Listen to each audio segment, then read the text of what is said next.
podcast. My name is Christopher Harris. I'm joined by Kartik Krishnaiyer. On this week's podcast, we discuss Fox's plans for the coverage of the World Cup, how Peacock plans to broadcast the World Cup, Wrexham catches fire, and Serie A wants Paramount Plus to pay more.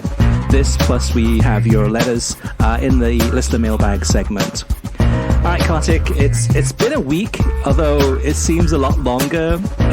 So whether it's politics, some of the crazy things going on, we're going to get to Wrexham definitely in the news segment. We'll talk about that. But let's go ahead and start with the news. And that's the first bit of news, which is coming out of Peacock, which is actually, for cord cutters, really good news. But I'll let you share the details. Yeah, and we had, of course, reported on it at World Soccer Talk, potentially happening months ago, I think late last season in Europe. But Peacock will stream the first 12 matches of the World Cup via the free tier of Peacock, which anyone can get. And then the remainder of the World Cup will be streamed on Peacock Premium, which is a fantastic deal for cord cutters, and I'm already hearing from people who are English language dominant fans that they are ready to kind of listen to the Spanish language commentary. This will, of course, be the Telemundo coverage if they can avoid Fox, and this gives them that option. So I think it's going to be a pretty big deal. I kind of want to see what Fox's streaming offering is, Chris, before maybe overinflating the importance of this, but I think it could be huge. Yeah, it's something that Fox is behind the eight ball on this one. They don't have their own paid streaming service.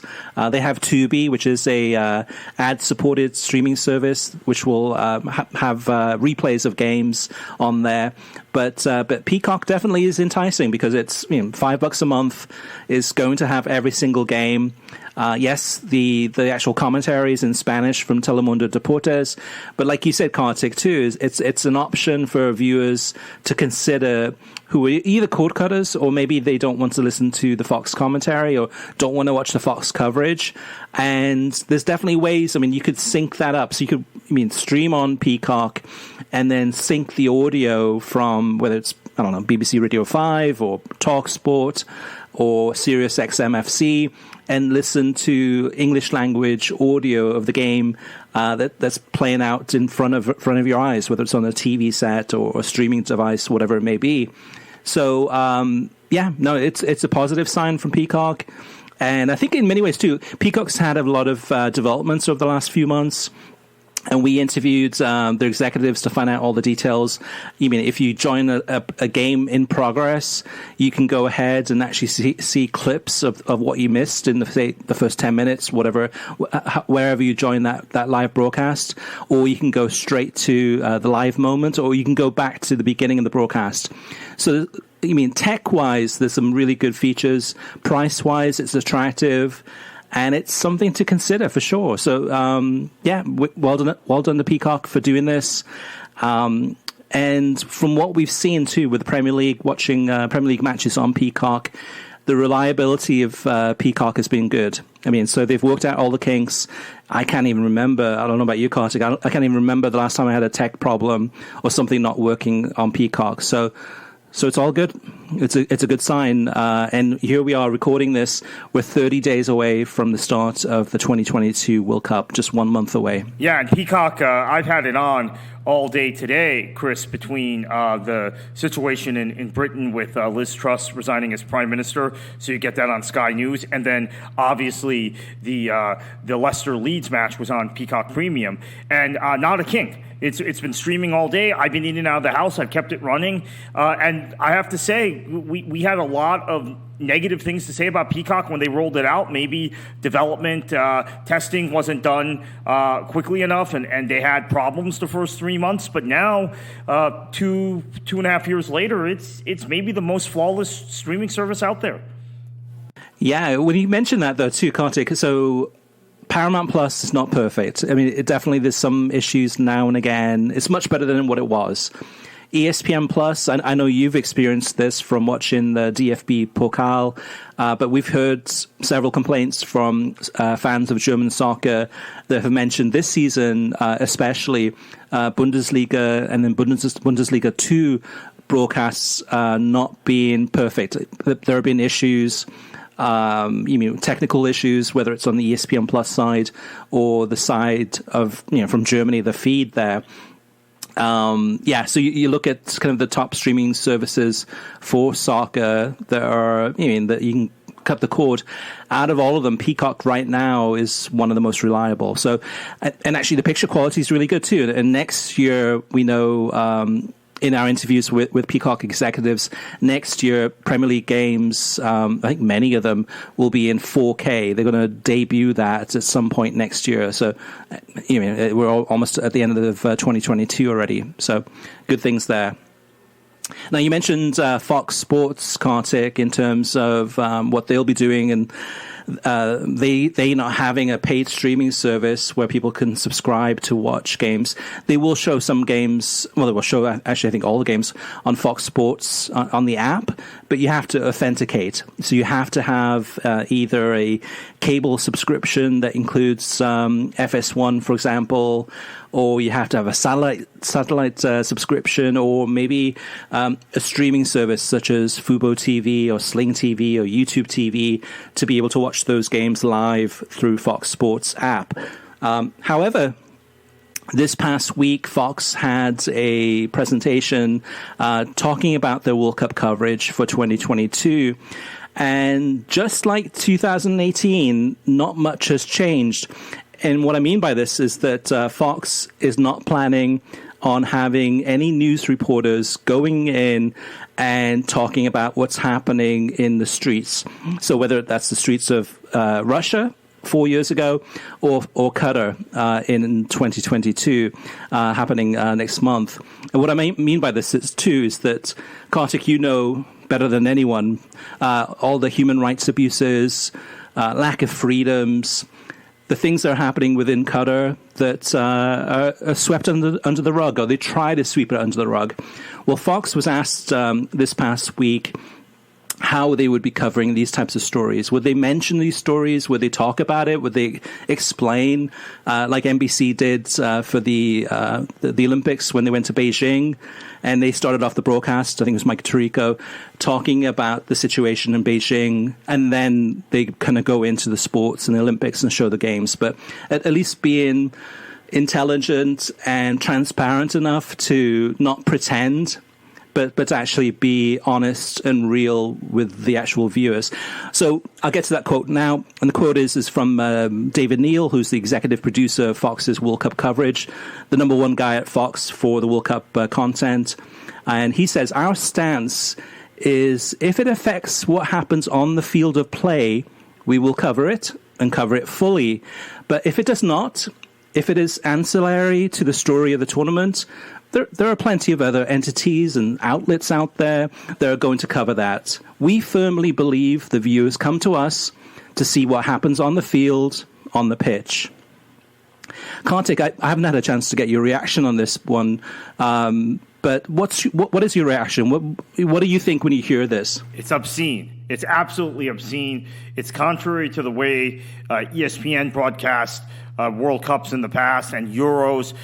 They were able to tap into the expertise of ABC News and the ABC News Bureau in Paris to really cover the Euro 2016 tournament well.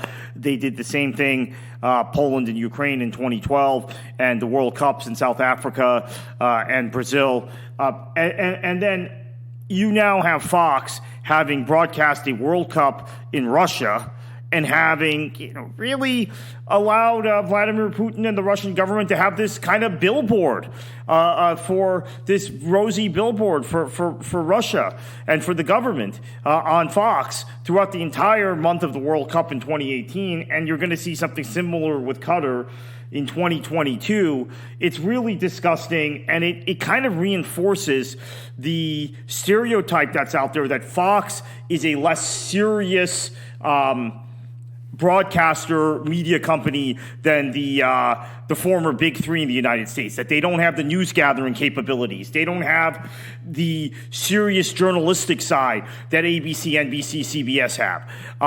So it reinforces that. A lot of people taking politics and ideology out of it, because I know a lot of conservatives think Fox is a big news organization, but it's actually more of a commentary organization. And you could say there's similar things on the left.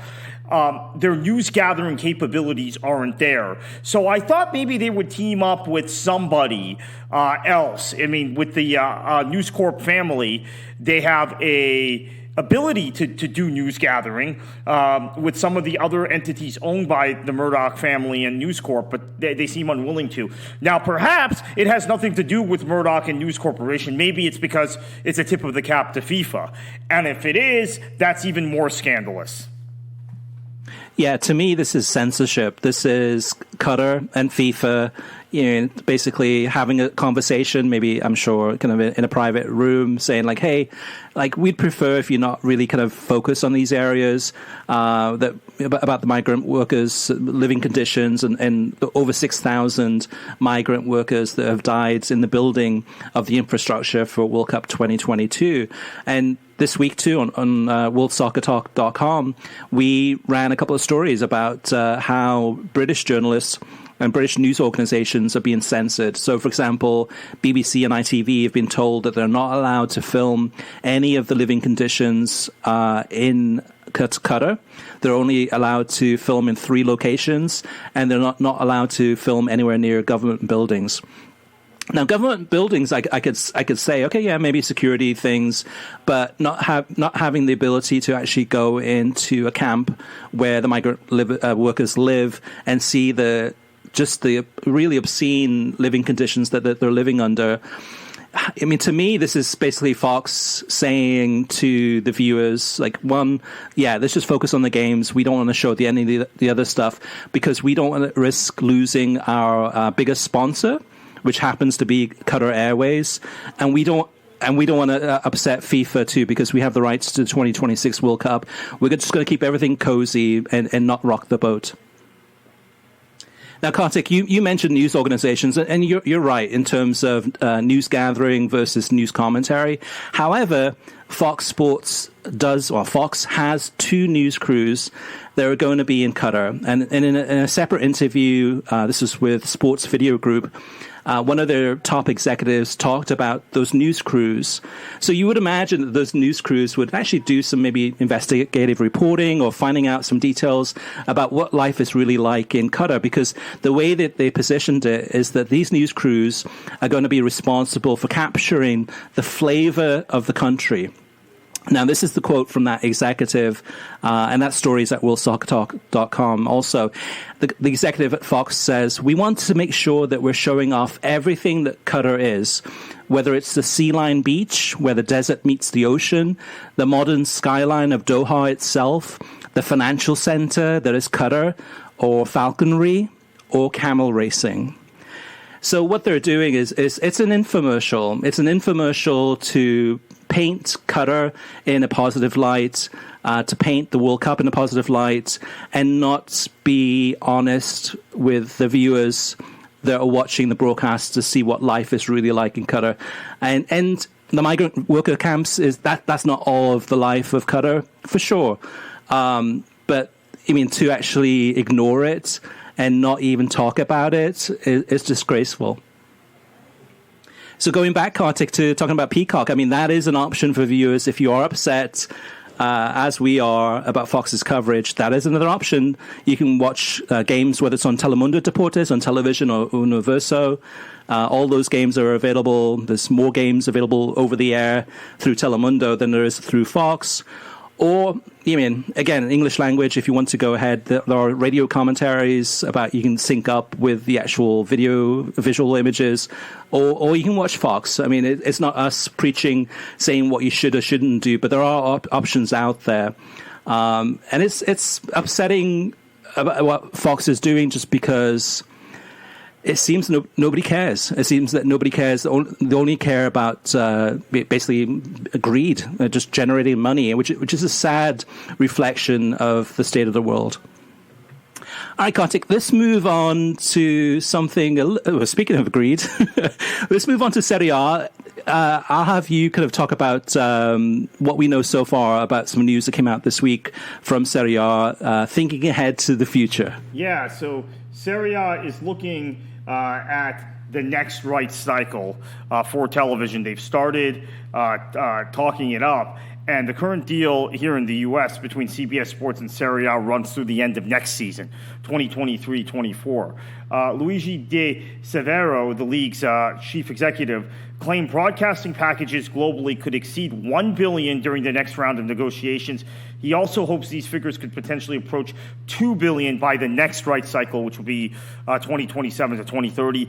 That's wildly optimistic. I know he has been tasked with bringing in more money from television revenue because Serie A has fallen well behind the Premier League in terms of global rights, and even La Liga in terms of global rights. And then the domestic rights package isn't quite as lucrative as the package that the Bundesliga has. So they are in probably the fourth position in terms of media and television revenue from media rights and television and streaming rights. So they have to bridge that gap. We see Serie A, even the top clubs in Serie A can't keep their top players. So it's imperative this changes, but I think it's wildly optimistic. I don't think they're going to get those numbers. Yeah, I think just as Liga 1 has the beIN Sports and has many of their games on television, and actually all of their games available through a combination of television or streaming through beIN Sports, it's a good fit in that if you want to watch any French league game, they're available if you really want to. And I think the same thing with Paramount Plus and CBS Sports. To me, it's the home of Serie A. They've done the best job out of all the broadcasters that have had Serie A, and Serie A has bounced around from Gold TV, Fox, ESPN. I'm trying to think. There's probably been another. beIN had it. Yeah, beIN. I mean, so everyone's had a chance at Serie A, and to me, CBS Sports. The commitment that they've put into the TV broadcasts and the shows that they've done, and then on the streaming side, showing every game. To me, it's the best that they've gotten. So, yes, it's one thing to kind of ask or expect or lay the groundwork to say, hey, we're expecting these rights fees to go up in the next cycle. However, the reality is that you need to find the right partner. And CBS is that perfect partner, and I think that Serie A should be cognizant of that and not try to, basically kind of get those fees so high that Paramount Plus might say, hey, or CBS Sports says, hey, we can't afford that. That's just way too much. You're overvaluing your rights. But yeah, it all comes back to the leagues, the power that they have, and most of that money comes from TV revenue. So I don't blame the Serie A for trying to set the stage to get more money in the future. However, I think reality needs to set in, and CBS Sports, I hope, will continue to broadcast Serie A for as long as possible. Now, one other story, Kartik, before we get to the Wrexham discussion, and this is something that came up today on Thursday that we're recording this, and there's very little detail out there about it, and the actual information I've gotten so far is a little bit confusing, but what I'm hearing is that Televisa Univision, so Univision, has acquired the global rights, except for Mexico, to the commercial rights for Liga MX, which also includes the media rights. Now, I'm working on getting more information about this. I have an interview scheduled with the folks at Univision to get the details about what this means and when this starts. But already, as of today, Univision has, I think it's like 12 or 13 of the 18 teams. They have the exclusive rights to those. So whether this means that they have the ability to go ahead and acquire all those rights, or whether they'll be selling those rights on behalf of Liga MX, that's what it appears to be. We shall find out, and as soon as I get the details, I'll do a story at worldsoccertalk.com. But I wanted to give listeners, you guys, a heads up in terms of what's happening, and I'm working on more details there because it's breaking as we record this. Contek, I want to get your take on Wrexham. Wrexham has been probably one of the biggest stories the past couple of weeks, the past week especially, with their game on ESPN2 in the FA Cup, and then the replay on ESPN2 also, and both of those games on ESPN Plus. And just get your take on the coverage, how much of it you watched, and what you thought about ESPN's coverage of a fourth round FA Cup qualifying game. Yeah, a sub first round proper. Two qualifying matches, actually. You know, the fourth qualifying round, and then the replay. Yeah, it was outstanding. I watched both matches. I thought the second match was wildly entertaining. Actually, the first match was pretty entertaining too. What was the Premier League match that was on at the same time? I can't remember, because I think I felt like the Wrexham match was more watchable. It was his Leicester. Yeah, it was a 0-0 Leicester game. Palace, Yeah. So I thought it was great. They had a full-on pregame show for both. Rob Earnshaw, Hal Robson-Kanu, some significant Welsh players. I know who else was there? Steve Watson. Steve Watson, right? So setting the stage for the story about Wrexham, and then to have landed the commentators they landed for the Saturday match was pretty remarkable, in the midst of a weekend full of football throughout the Football League and the Premier League, and the coverage was outstanding. I know there are some people who've complained to me privately, well, why doesn't ESPN do this for the Football League? Why don't they put this sort of effort into coverage of championship matches, of League Cup matches, and it's also been pointed out to me that they won't even show the FA Cup final on linear television. Now they've shown two first round proper qualifying matches on linear television. Look, Wrexham is a big deal right now, because of everything we've talked about. We've done a whole podcast about it, and Disney is invested as an entity, as a media company in Wrexham Football Club via, obviously, Hulu and FX, which they own, and this is they own 67% of Hulu, but they also own FX, which they showed Welcome to Wrexham on linear television with. So this is part of a broader package of promoting and introducing Wrexham to the American audience. And right now, Wrexham is it. I mean, they're a big deal. I know there are a lot of very pure football fans who may not be seeing what's going on in kind of a pop culture sense around Wrexham. So I hope we're not speaking above people or offending some people by talking about it this way, Chris. But that's my observation. I think Wrexham, there are people who don't really follow the sport who keep asking me about Wrexham and Ryan Reynolds and Rod McElhenney. It seems like Reynolds is more the push on this than McElhenney. But I think this is just going to continue to grow. What's crazy about this, though, Kartik, is that this was not a world feed. This was an actual ESPN And as I said, they went out and they brought in top tier talent to do it. For a broadcast that was exclusive to ESPN. So in the United States, the game was shown, across ESPN2 and then ESPN Plus, and I'm sure probably some other markets too. So, and it was a very short length of time between, when the game was scheduled, and actually the Wrexham game, the first game, had been rescheduled to that earlier kickoff, specifically on that Saturday, specifically to show it on US television, because if they showed it at the regular kickoff time, which would have been 10 a.m. Eastern time, 3 p.m. UK time, with college football, there's no way that ESPN or ESPN2 could have shown it.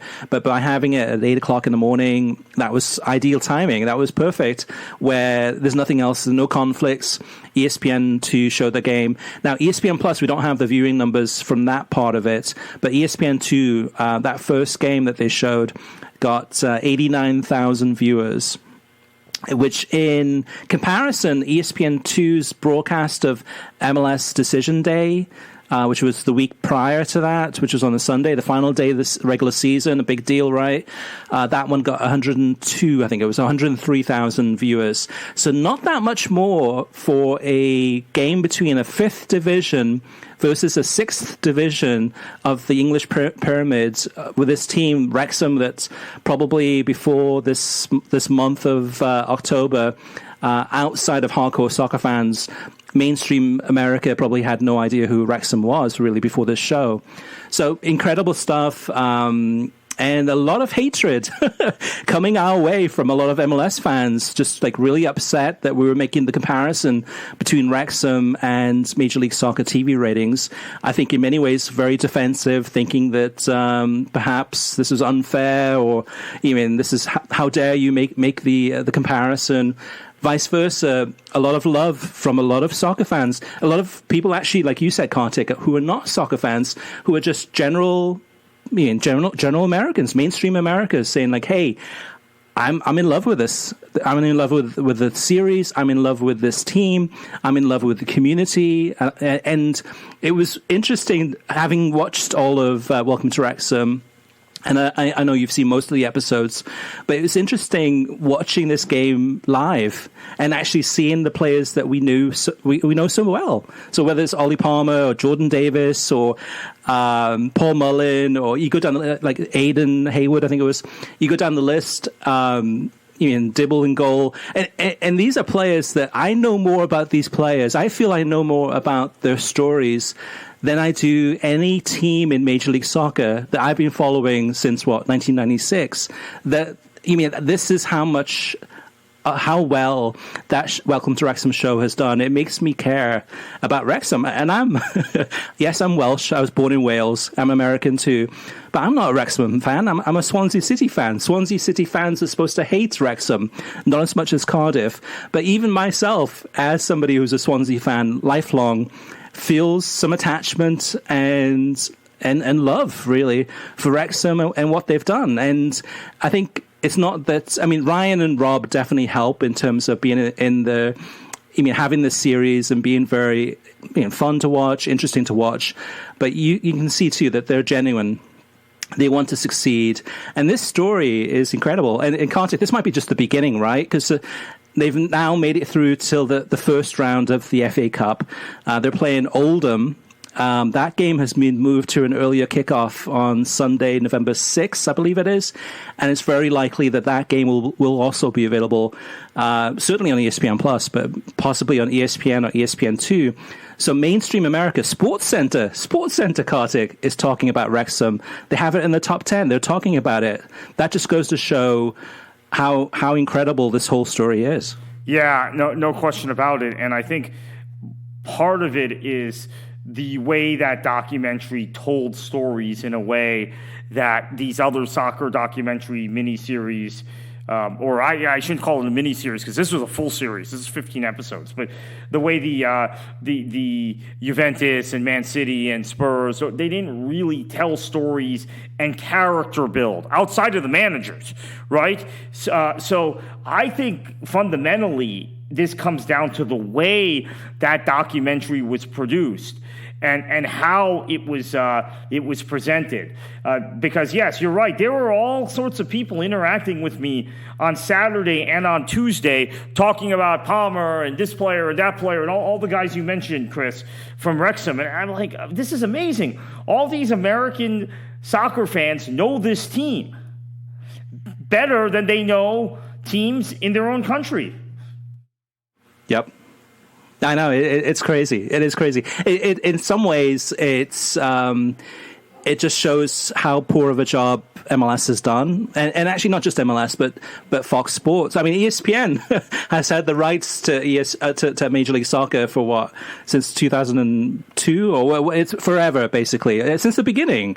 But this is really engaging. This is something that, so ESPN is a storytelling network. If they sense a story, they will tell it. But it hasn't been captivating. This one has been captivating on Welcome to Wrexham. Yeah, it's insane, and it's good stuff. It's really well produced, the actual series. But Kartik, what is it about Welcome to Wrexham, do you think, that has, I mean, basically mainstream America talking about it, everyone going crazy over it. However, I'm not reading or seeing any US soccer journalists talking about this show, this Welcome to Wrexham show. Why is that? I'm really shocked by it because I don't know if they're not interacting with non-MLS fans or what's going on, because I'm hearing a lot about it from political friends, friends who are into other subjects. The viewership on FX didn't blow us away, but it was pretty good compared to MLS matches, right? It was about the same. Let me just chime in there. Out of the top 10 shows on television, I think in the last few weeks, I think actually for the month of October thus far, Welcome to Wrexham is now number 7 in number of viewers. So it's caught on, because in the beginning, yeah, you're right, because we talked about that on the podcast too. The actual viewership for the opening episode wasn't that huge, right? It was okay. I think a lot of people are catching up on Hulu. I think they're watching it, they're binge watching it. Just like, I don't know, Game of Thrones or whatever show that they're into, they're just watching it. And maybe they didn't start at the beginning, but they are. If they haven't watched it yet, and listeners, if you haven't watched it, watch it. It is really, really well done. To me, it's better than Ted Lasso. And the reason why is because it's real. Ted Lasso is fictional, right? It's based on, I'm sure there's some things that Jason Sudeikis kind of saw in reality and the screenwriters saw to kind of weave this in. But Welcome to Wrexham is real from the beginning to the end. This is real stuff. I mean, it's comedic. Yes, it's humorous, but it's real. And Kartik, like it's interesting too. I think just one more thing before we move on to the listener mailbag is what I find interesting is the 3 most popular soccer series of all time in the United States are Sunderland Till I Die, Ted Lasso, and Welcome to Wrexham. And the thing that they all have in common is definitely a thread of promotion relegation in all 3. Only 2 of them are actually real. One of them's and I like Ted Lasso. It wasn't the greatest show ever made, but I liked it. And I think at the timing of that show, when it did come out during COVID, was a feel-good show that we all needed. And I enjoyed it. But I'm liking Welcome to Wrexham much more.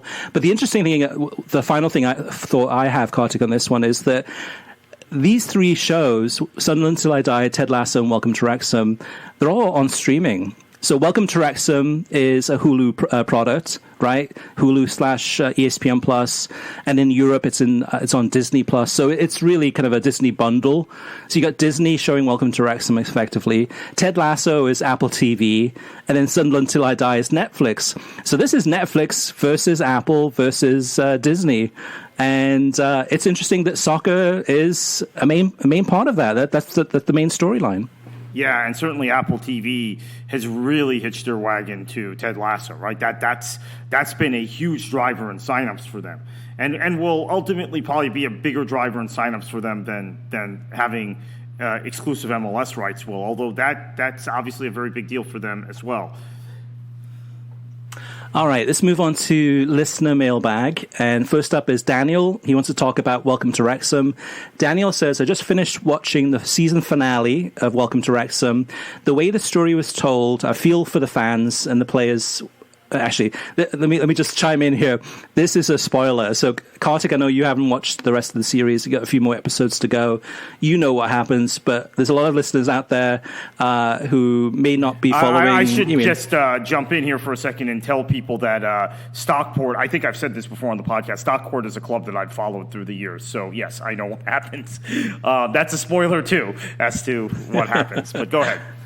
Okay, so other listeners, this is kind of an alert to let you know that, okay, there are going to be some spoilers here.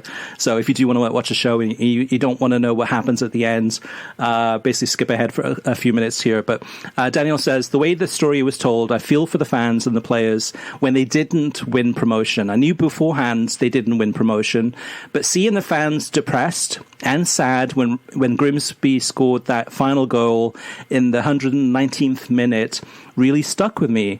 And it's something I don't think I'll ever forget. The football club I support is Barcelona. I've loved Barcelona since I was a teenager. I'm 27 now, but seeing that episode, it showed me that football is more than just watching the big teams win the same leagues and the same trophies over and over again. My dad is a Spurs fan. He started following the team because of Harry Kane. He knows Spurs haven't won anything in a long time, and probably never will. But to him, he doesn't care because he'll always support the team he loves. So my question is, even though MLS has no promotion relegation and the most excitement we ever get is in the playoffs, is it okay to support a big club and your local club, be it MLS or USL, at the same time? Sorry if this sounds confusing. That episode got me deep into thought and made me a bit teary-eyed over a club I have never heard of before this show. My answer to that, Kartik, is support whoever you want to, right? There's nothing wrong with having a local team that you support, and then having a big team you support, or maybe it's a team in the non-league, in England that you support too, or whatever you want. I mean, that's the beauty of this, is that there's so many teams available. It's hard to pick one team and have that team for life. I have that team, but that was just because I was born into an area that was my local club.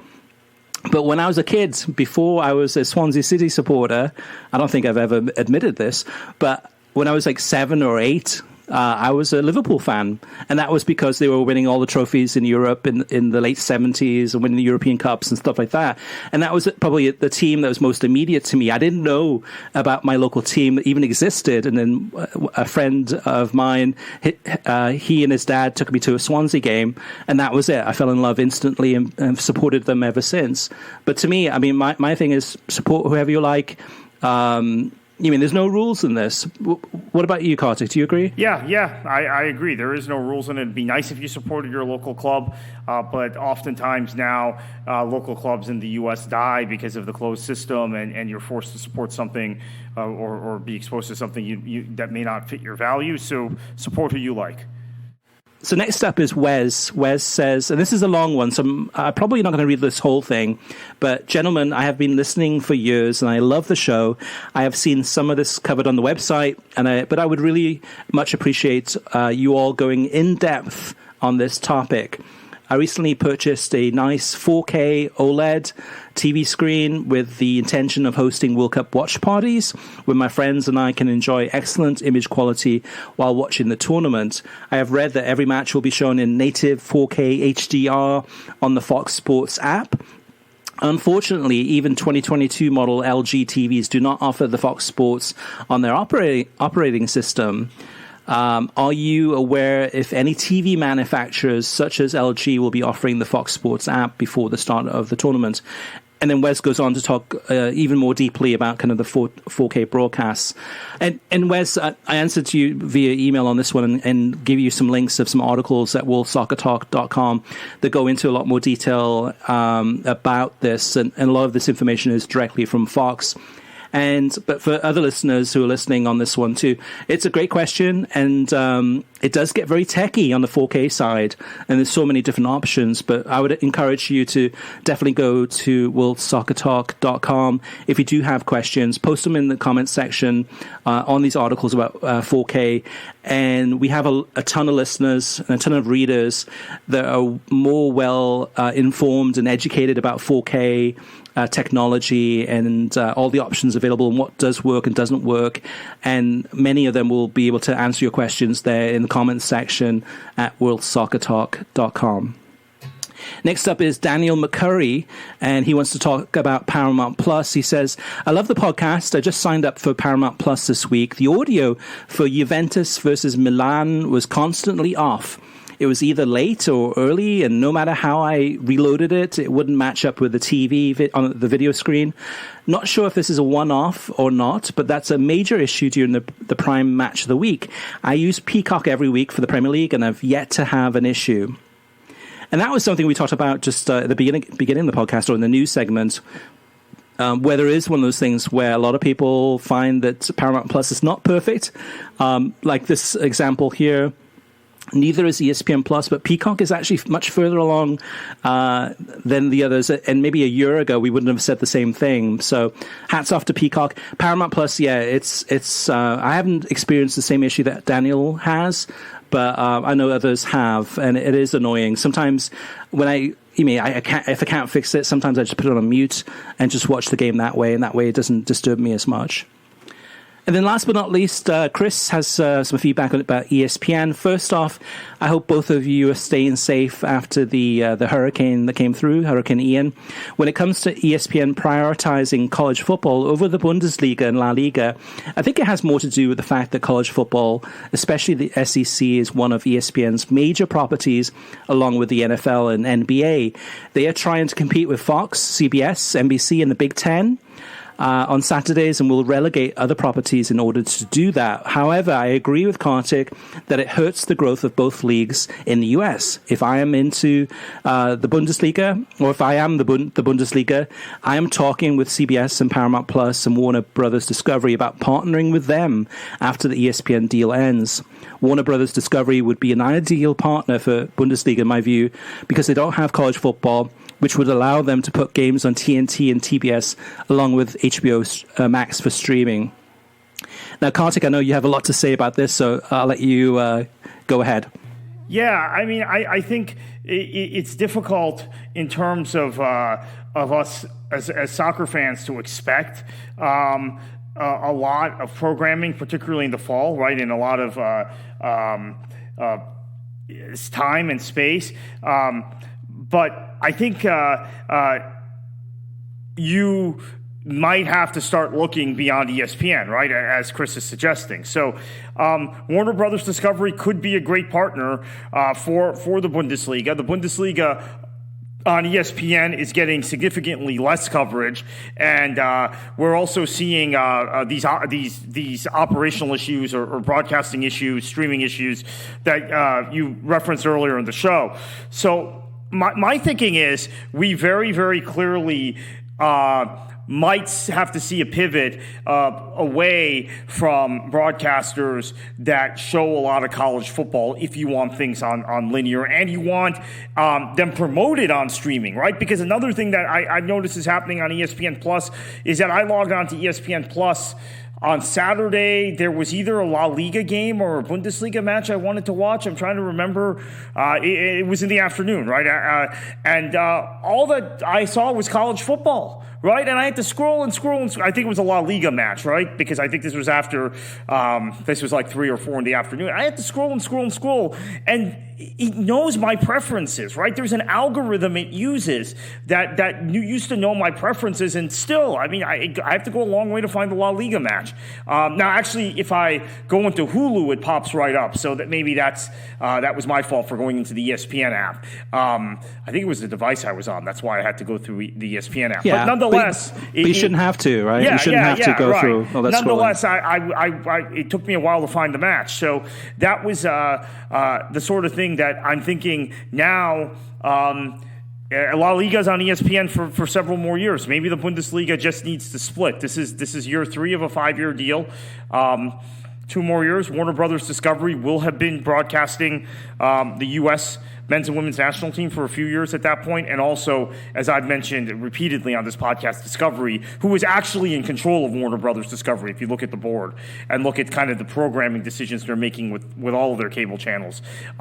Discovery has a lot of experience showing soccer in Europe, so they get the sport, they understand it. All right, listeners, we want to hear from you. So thank you, first of all, for all your listener mailbag feedback this episode. But we want to hear from you for the next episode. So go ahead, send us your comments, your feedback, your questions, your rants and raves if you agree with us or disagree with us. We'd love to hear from you. There's a few different ways you can reach us. You can reach us through voicemail. You can leave an audio voicemail. Just call 561-247-4625, and that will ring. Just leave a voicemail there. Or if you want to, you can go ahead and send us an email, which is web@worldsoccertalk.com. Facebook is facebook.com/worldsoccertalk. You can go to our website, worldsoccertalk.com, and just click on the pod in the navigation bar, and then just leave your comments in the most recent episode. And then last but not least, Twitter. You can always tweet us at World Soccer Talk, and we'll go ahead and let us know if you have a podcast question or comment, and we can include that in a future episode. Kartik, thank you so much for being on the show. I know it's busy with politics and everything going on. It's incredibly busy, but I really appreciate your time too, talking about streaming and TV coverage, production, etc., as well as what some broadcasters are not going to be broadcasting, which is just as important in many ways. It speaks a lot to their intents. So, Kartik, I know what the listeners are going to do, but what are you going to do this weekend? Enjoy your football.